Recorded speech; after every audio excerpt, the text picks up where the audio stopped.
안녕하세요, 여러분. 은사는 비밀들에 오신 것을 환영합니다.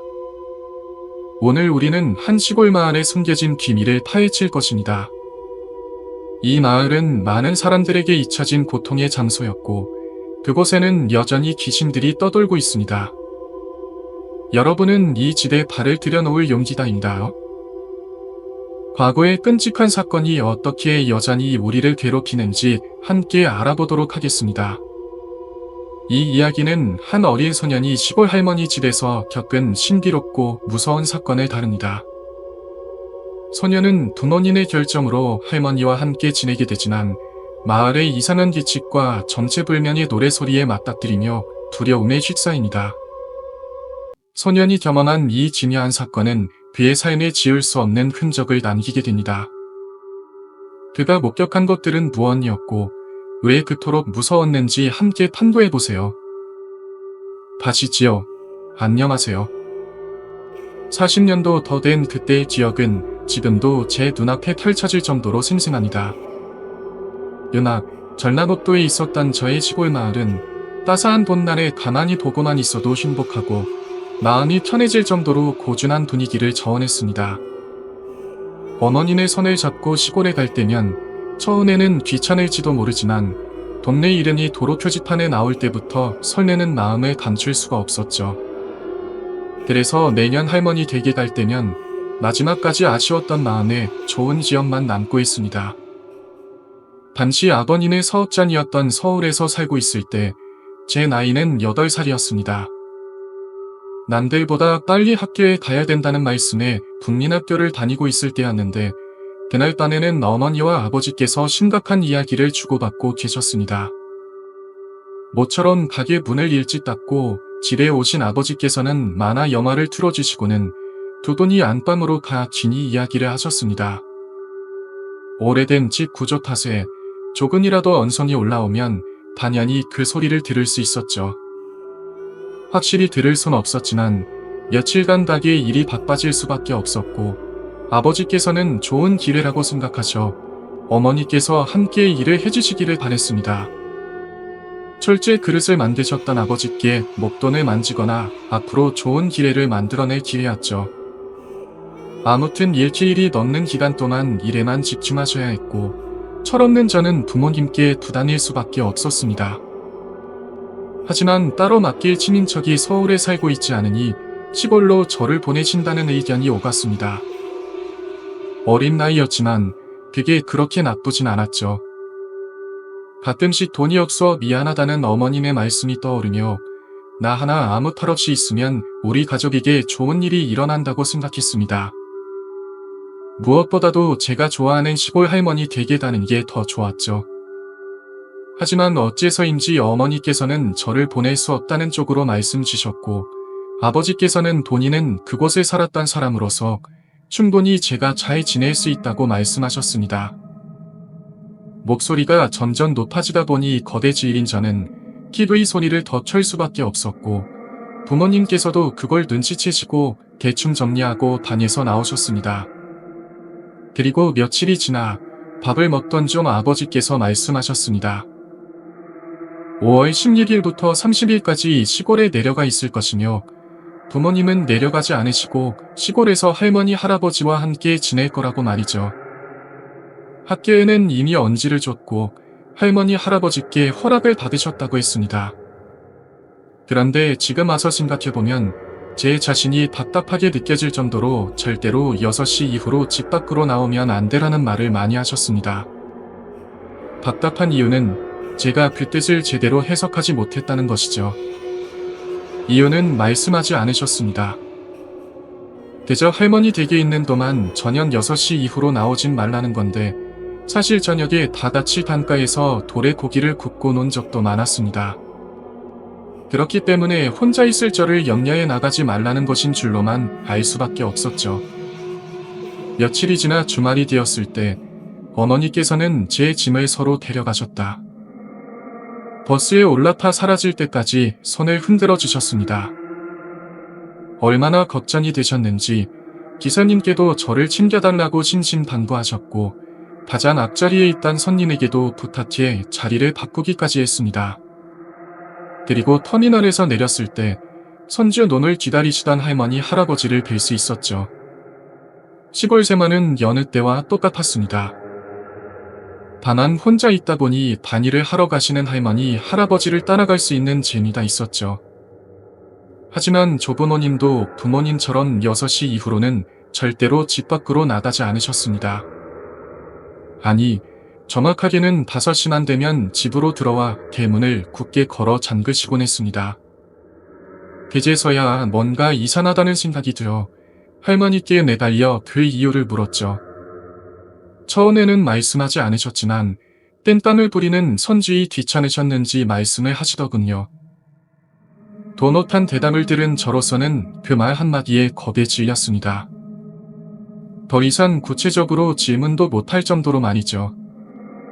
그리고 다음날 이게 진짜라는 걸 또 한 번 느낄 수 있는 장면을 목격합니다. 이 할아버지, 할머니가 가신 조부모님 없는 집에서 혼자 놀고 있다가 그간 시골에서 들어본 적 없던 무수한 사람들의 목소리와 노래소리를 들었습니다. 갑자기 인한 저는 소리의 그런지를 찾아 냈다 달리기 시작했고 걸음도 가지 않지한 옷을 입고 있는 사람들을 발견하게 됩니다. 제사를 치르는 건지 한복 같은 옷을 입고 있는 남자 뒤로 사람들이 신종이 같은 것을 들고는 따라가고 있었습니다. 산을 나르거나 하는 것이 아닌 머리에 두건 같은 것을 쓴 사람이 제사장으로 보였고 나머지 인원들도 멀끔하게 차려입고 있어 한눈에 봐도 중요한 인사 같아 보였습니다. 그리고 그 속에 일을 하러 나간다고 했던 우리 할머니 할아버지도 계셨죠. 저는 단번에 끼어갔고 앞만 보고 계시던 할아버지께서 저를 발견하고는 깜짝 놀라시고 무리해서 이탈에 저를 들쳐업고 집으로 가셨습니다. 너무나도 짧은 순간에 아무런 말씀도 없이 그것도 너무 무서운 표정으로 끼시는데 저 또한 방황해서 내가 무슨 큰 잘못을 한 건가 생각했습니다. 제가 그 무리들을 보지 못하게 하려는 건지 뒤돌아보지 말고 귀만 보라고 소리를 치죠. 돌아볼 새도 없었지만 여전히 사람들이 하는 노래소리는 들렸죠. 집에 도착하니 할아버지께서는 마당 한가운데 저를 치시고 어이 말씀하셨습니다. 혹시 빨간 것들을 보았는가? 사투리를 쓰시긴 했지만 정신이었던 저로서는 그 말이 처음에는 이해되지 않았습니다. 그랬더니 다시 한번 빨간 것을 봤느냐고 물어보셨죠. 짧은 시간에 단근자니를 지역하니 제 눈에는 빨간 것이 안 보였고 먼지도 노를 그 빨간 것을 본 적이 없다고 대답했습니다. 그제서야 안도의 한숨을 내쉬며 저를 방 안으로 들여보내셨고 할례비 오기 전까지는 절대로 나오면 안 된다고 하시고는 다시 밖으로 향하셨다. 텅 비어있는 집에서 방금 전 내가 봤던 것들이 뭘까 고민하며 시간을 보냈습니다. 그리고 늦은 오후가 되어서야 집으로 돌아오신 할머니와 할아버지 그리고 몇몇 마을 주민분들은 죄다 저를 쳐다보시며 걱정의 눈빛을 보내셨습니다. 할아버지께서 말씀을 안 하셨는지 할머니께서도 놀라 끼어들어 오신 것 같았고 역시나 똑같이 빨간 사람들을 봤냐고 물으셨는데 그제서야 할아버지께서 말씀하신 빨간 것이 사람들을 의미한다는 걸 알았습니다. 한층 더 구체적인 지역을 물으시니 이번에도 쉽게 아니라고 대답했고 뒤에서 계시던 마을 주민들도 고개를 끄덕이며 집으로 돌아가셨습니다. 할아버지께서는 곧장 거실로 가셔서 부모님께 전화를 걸어 제 이야기를 하셨고 할머니께서는 저를 앉혀두고 듣고 싶지 않은 그 이야기를 들려주셨습니다. 듣고 싶지 않다는 건 40년이 지난 지금도 저에게는 공포로 남아있기 때문입니다. 기억이 오래된 관계로 단 하나 절차 같은 게 정확히 기억나진 않지만 100년 이상 조부모님께서도 태어나기 전부터 있었던 전통이 있다고 하시더군요. 결론부터 말하자면 특정 기간에 마을 사람들이 귀신들과 함께 생활하는 날이 있다는 거였습니다. 귀신들이 마을로 오는 그 기간에는 마을 사람들이 귀신들과 어우러져 살아야 되는데 해가 뜨고 해가 지기 전까지는 밖에서 활동하지만 해가 진 후에는 절대로 집 밖으로 나오지 않아야 했습니다. 할머니 말씀으로는 좋은 귀신들도 있지만 나쁜 귀신들은 산 사람을 발견하면 괴롭힌다고 하시더군요. 할머니의 큐라는 거친이 없으십니다. 대변반에 나갔다가 실종되거나 혼안고로 당한 사람들의 사례를 하나하나 읊어주셨습니다. 자네 아들 레니는 자 나갔다다 영영 찾아낼 수 없었고 이 찐딸내는 너무 아파서 겸원에 단다고 나섰다다 마을 입구에서 죽었답니다. 심지어 이 문화를 이해할 수 없다며 절대 그런 건 없다고 말했던 장관의 낫단 저녁 늦게 회사에서 집에 돌아오다가 하던 관계도 없는 난의 진논두렁에 박혀 있었답니다. 8살밖에 안 된 제가 저런 섬뜩한 이야기를 들으면 겁에 질릴 수밖에 없죠. 아마 그것 때문에 더욱이 가감없이 말씀하신 것도 있으실 겁니다. 그날 이후로 4일 정도를 마당 밖으로 나간 적이 없었으니까요. 다행히도 이 기단에 잘 덕힌 덕분에 할머니께서 말씀하시는 일들은 벌어지지 않았습니다. 그로부터 몇 년이라는 시간이 흐르고 부모님 앞에서 술을 마실 수 있는 나이가 되었을 때 시골에서 한다는 제사와 그것들에 대한 이야기를 더 들을 수 있었습니다. 중내로 만나신 어머니는 잘 모르셨지만 아버지께서는 잘 알고 계셨습니다. 대대로 마을에는 신제에서 초여름으로 넘어가는 일주일 정도를 귀신들과 함께 지내는 날로 정하고 제사도 지내고 몸을 바르게 한다고 하더군요. 제가 봤던 그 행렬은 마을 당나무 지내는 제사 행렬이었다. 특히 제주는 음식도 함부로 먹지 않으며 준비를 한다고 했습니다. 조금 특이했던 건 그 마을에 가구가 살고 있는데 집집마다 한 세대만 제사에 참여하면 된다고 하더군요. 집 조부모님께서 참여하시니 아버지께서는 굳이 안 오셔도 된다고 말이죠. 아버지께서도 모르셨던 건 그것, 빨간 사람들이었습니다. 이미 단신 안에도 사람들 사이에서 안 한기에 이런 전통을 없애고 싶어 했답니다. 정확히는 없애는 게 아니라 후대에 물려주기 싫었다는 게 맞을 텐데요. 귀신들은 눈으로 보고 느끼는 사람들은 반드시 귀신에 참여해야 한다는 거죠. 물론 다른 가족들이 대신 참여할 순 있어도 언젠가 대치할 사람이 없다면 그것들이 도인의 사람은 반드시 제사에 참여해야 한다는 겁니다.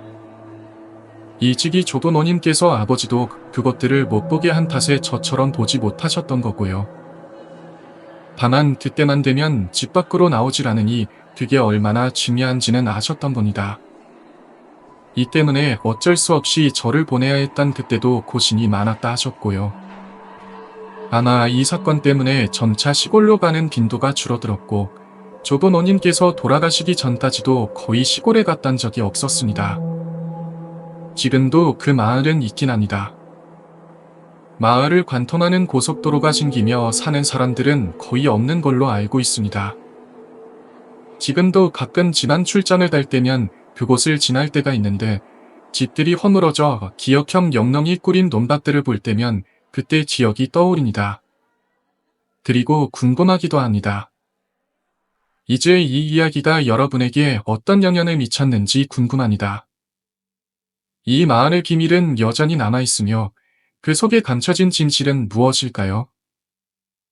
여러분의 의견을 댓글로 남겨주세요. 그리고 이 비디오가 마음에 드셨다면 음산한 비밀들 채널을 구독하고 좋아요를 눌러주세요.